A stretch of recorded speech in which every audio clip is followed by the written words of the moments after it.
ओम शांति। 30/6/26 की मुरली है। बाबा कहते, मीठे बच्चे, इस समय तुम बाप के ऊपर बलिहार जाओ तो 21 जन्मों के लिए तुम सदा सुखी बन जाएंगे। बाप पर हमें बलिहार जाना है, ये हमारा अंतिम जन्म है।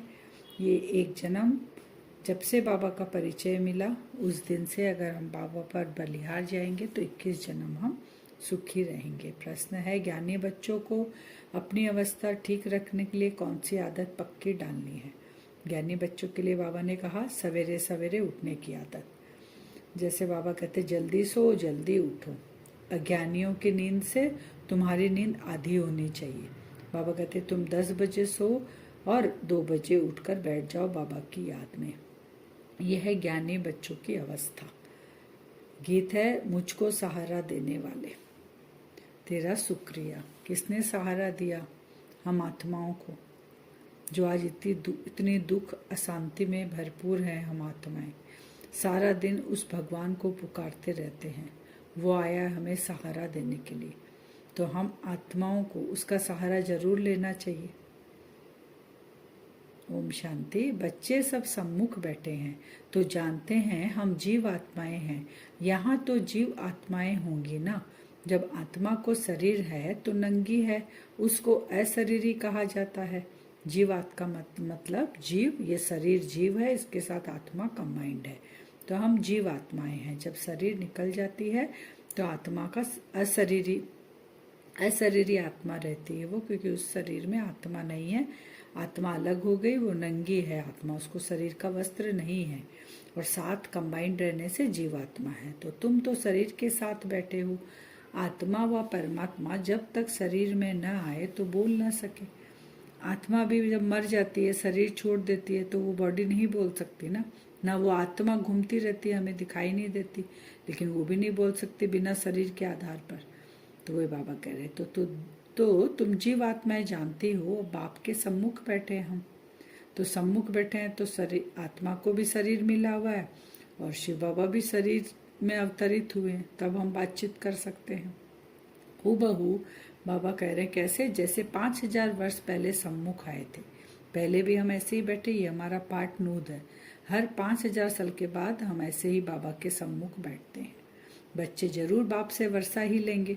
बाबा क्यों आए हमारे सम्मुख? हमको वर्षा देने के लिए। जानते हैं हम अपने परम पिता परमात्मा बेहद के बाप के सम्मुख बैठे हैं। क्यों बैठे हैं? बाप से वर्षा लेने। जैसे स्कूल में समझते हैं हम टीचर बनेंगे, इंजीनियर, बैरिस्टर सीखते हैं, यह एम ऑब्जेक्ट रहती है। तुम बच्चे समझते हो परमपिता परमात्मा हमको ब्रह्मा के तन से बैठ राजयोग सिखलाते हैं। भगवान वाच, यह तो बच्चों को समझाया है कि भगवान निराकार को कहा जाता है। जीव आत्माएं पुनर्जन्म जरूर लेती है। अब आत्मा जो इतना दिन से पुकार रही थी भगवान को, वो भगवान कौन है? वो भगवान है निराकार। लेकिन जाने अनजाने पुकार रहे थे निराकार को, भगवान को, और पूजा कर रहे थे देवी देवताओं की, तो प्राप्ति नहीं हो रही थी। तो जीव आत्माएं पुनर्जन्म जरूर लेती है। हम आत्माएं को जीव शरीर जरूर मिलता है हमें बार बार। कोई भी सन्यासी से तुम पूछो मनुष्य पुनर्जन्म लेते हैं? बाबा कितना अच्छे से क्लियर कर रहे हैं। पूछेंगे उनको कि पुनर्जन्म लेते हैं, तो ऐसे नहीं कहेंगे कि नहीं लेते हैं। नहीं तो 84 लाख जन्म कैसे कहते? जब कहते हैं कि आत्मा 84 लाख, तो एक आत्मा 84 लाख जन्म लिए, तो इसका मतलब पुनर्जन्म लेती है।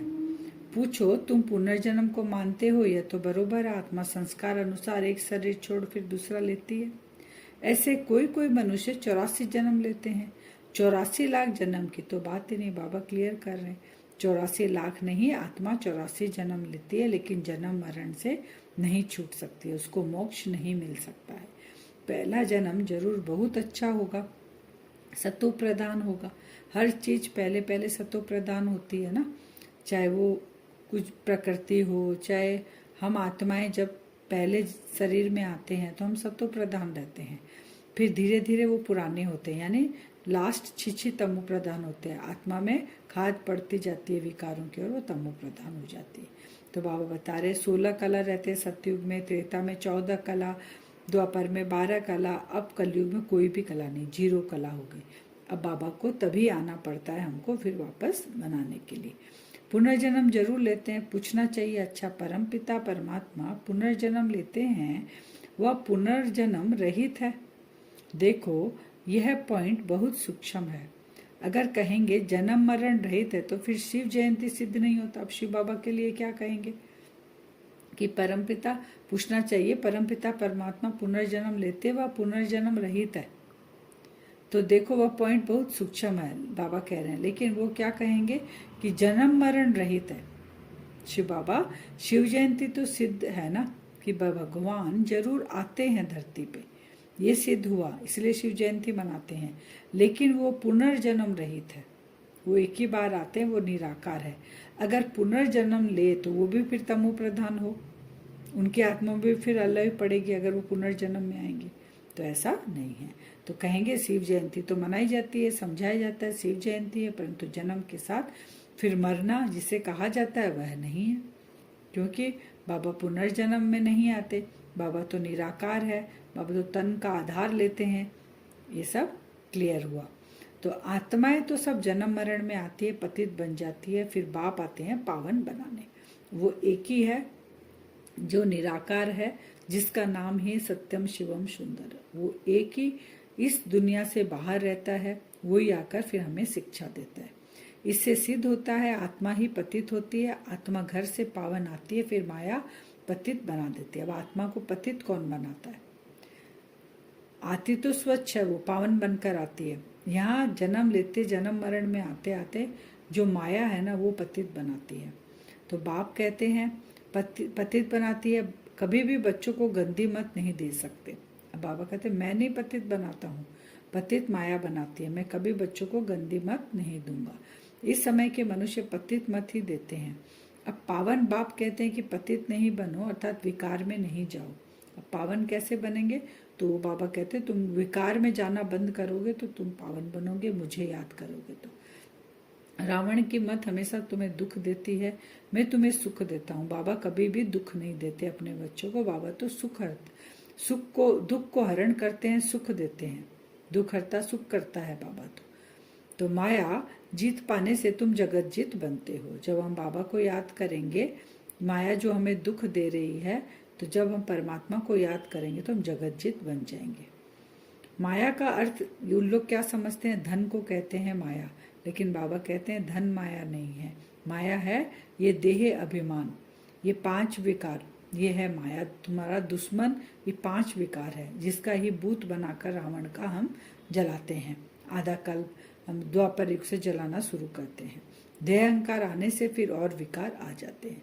देह अहंकार आया, 5 विकार आए, और अब तो उस 5 विकार के भी कितने टालियां बन गए, कितने सारे बन गए हैं दुश्मन। शास्त्रों में लिखा हुआ है देवताएं वाग मार्ग में अर्थात विकार में जाते हैं, माया के वश होने से परवश बन जाते हैं। वही जो देवी कुल की आत्मा थी, सतयुग पार किया, त्रेता पार किया, द्वापर पार किया, कलयुग से वो भी वाम मार्ग में आ गई। तो वाम मार्ग में आने के कारण वो परवश हो गई और उनके अंदर विकार की प्रवेशता हो गई।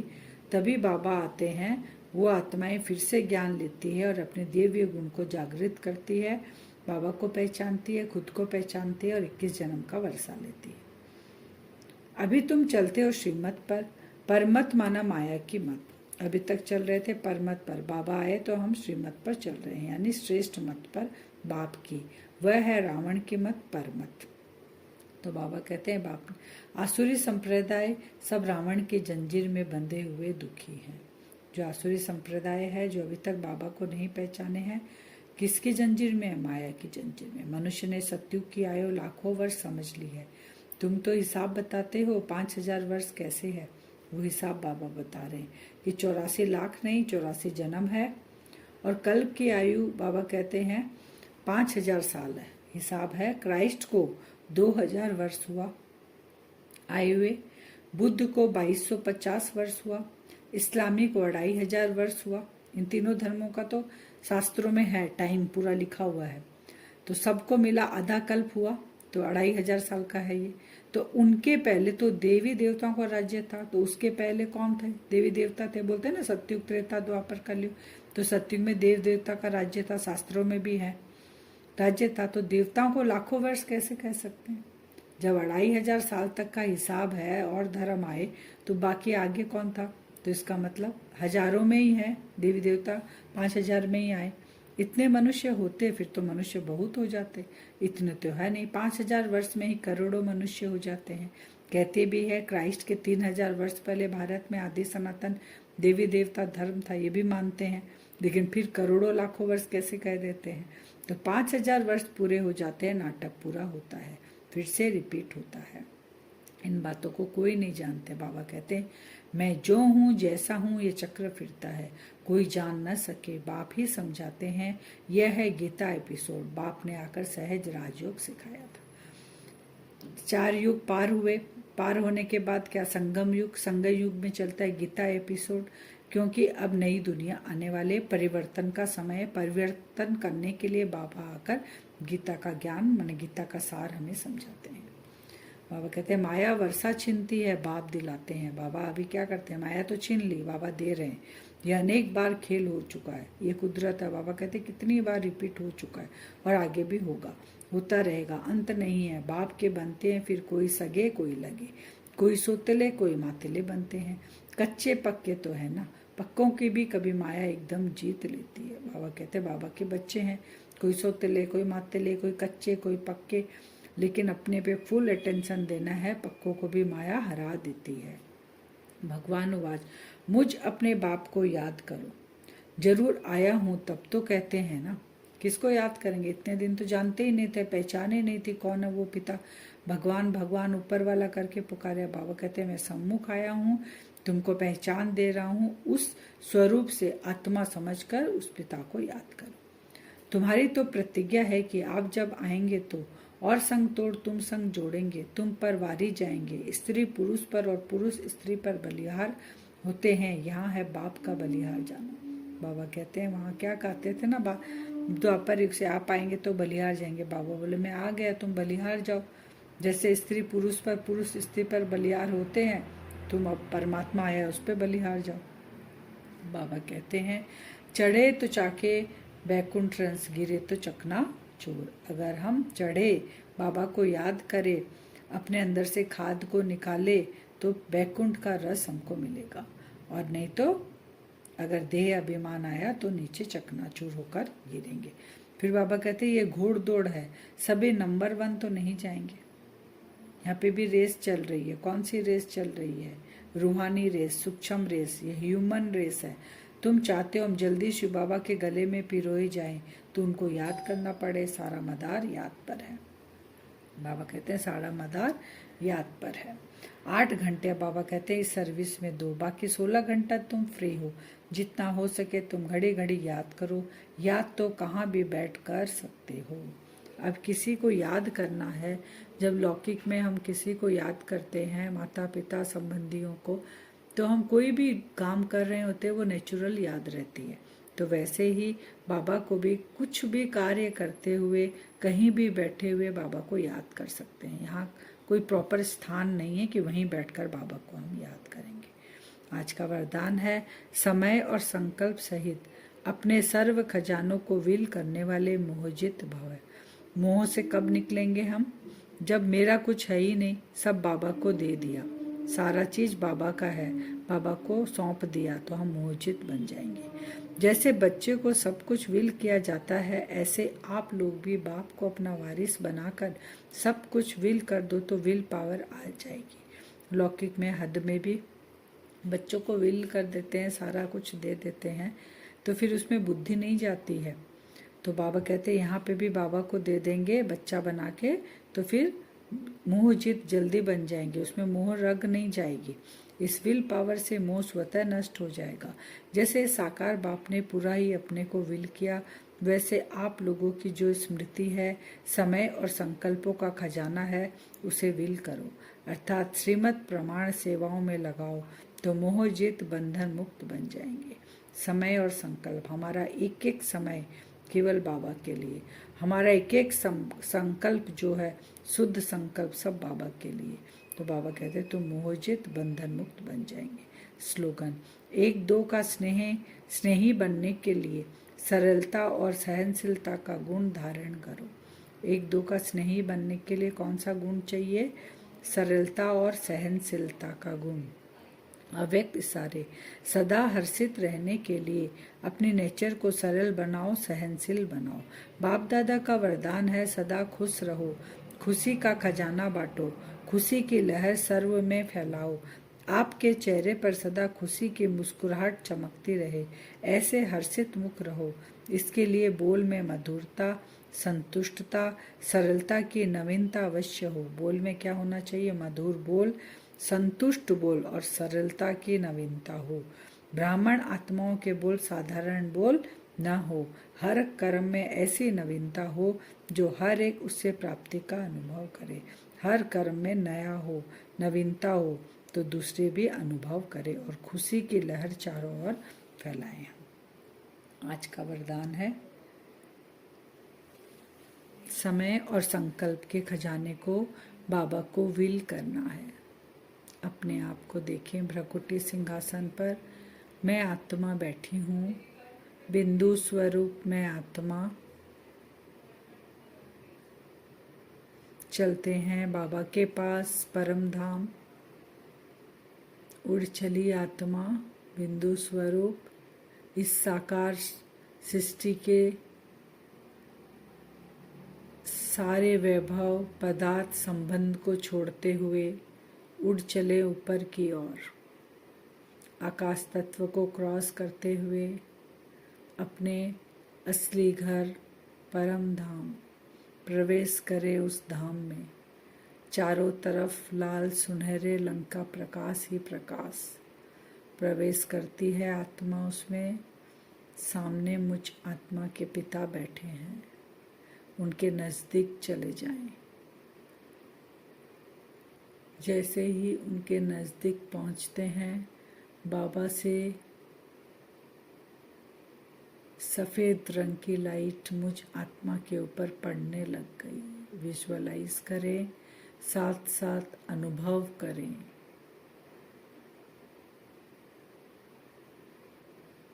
बाबा को बोलें, बाबा मुझ आत्मा का हर समय हर संकल्प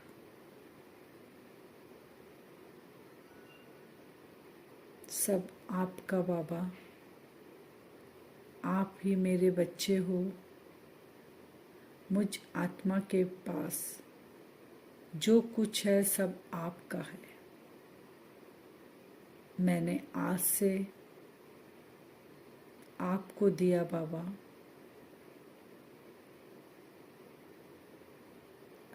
बाबा को अपना बच्चा बनाएं। उस संबंध से बाबा को देखें।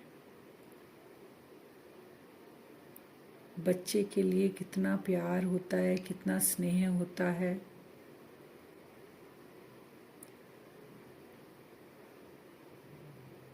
सब कुछ सौंप देते हैं हम बच्चों को, ऐसे ही बाबा को सौंप दे सब कुछ।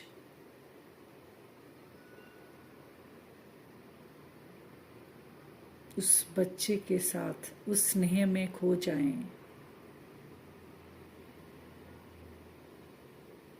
और वो जो लाइट मेरे ऊपर पड़ रही है, मैं आत्मा भरपूर हो रही हूँ, मोहजित बन रही हूँ।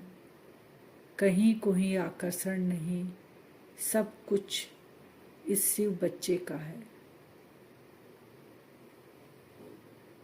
विजुअलाइज करें अपनी पावरफुल स्टेज को कि मैं मोहजित बंधन मुक्त आत्मा हूँ।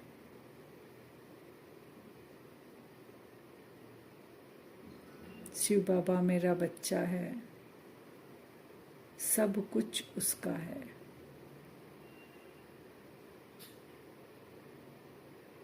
भरपूर होते जाएं उस शक्तिशाली किरणों से।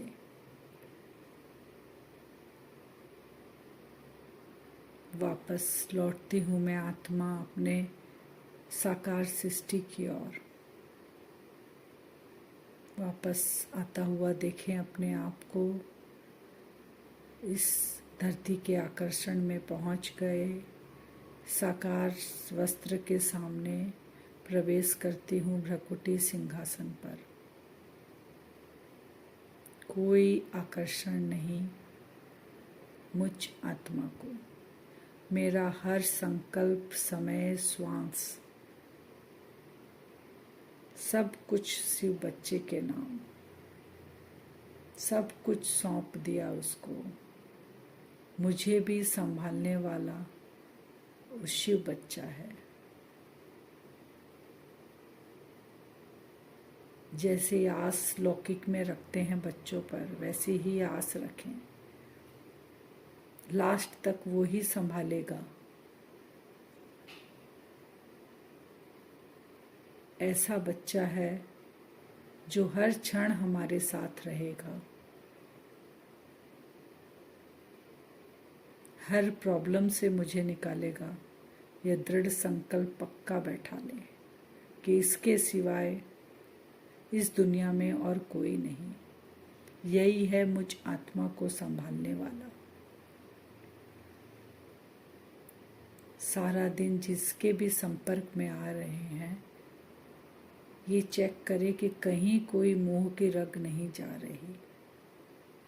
कोई भी संबंध बंधन मुझे आकर्षित नहीं कर सकता। कहीं आकर्षण नहीं, केवल तार जुड़ी अपने बेटे के साथ, शिव बेटे के साथ। वही मेरा रखवाला है, रक्षक है। ऐसा वाइब्रेशन चारों ओर इस स्थिति में स्थित होकर हम फैलाएंगे, ताकि सभी आत्माओं को ये वाइब्रेशन टच हो, वो भी मोहजित बने और बाबा को अपना वारिस बनाए। ओम शांति।